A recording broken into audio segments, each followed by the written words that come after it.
ceerte ɗe.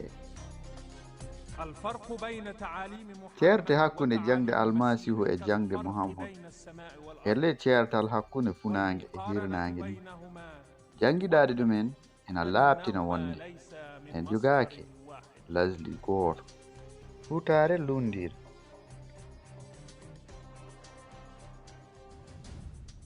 alqur'ana ena baaya hutaare e yeddoɓe e ayaji kewɗi sabu koɓe añɓe allah ɗum tawa koko umri e ɗemgal allah ene wiye himmore almutahina e hey mon ɓe ɓe gongini woto ɓamire añɓe am añɓe mon non sahilaaɓe oɗon pota e maɓɓe e gidli ɓe jeddi ko are mon e goonga min jaltinoyi nelaɗo wondude e mon oɗon ɓe gongini ɓe e allah jommon ɓe so on jalti oɗon kaɓane laawol am oɗon coftana weluyi am taw kadi oɗon cuuɗu gilli fewde maɓɓe ete miɗen gandi ko cuuri toon e ko dowluɗon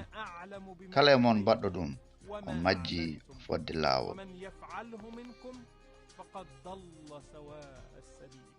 kono saydi almasihu yammirno yidde hakkunde yimɓe hay to añɓe mumen e nder linjil ɗo wi on nani wiyanoma yid kodiɗo ma gaña gañoma kono min miɗo wiya on jiɗe añɓe mon te tornoɗe leptoɓe mon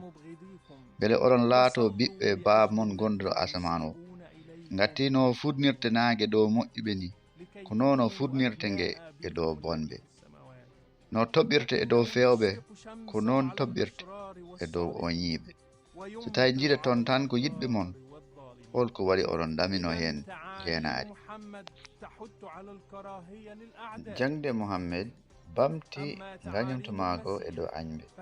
tawa almasihu jangini yidde hay añɓe mum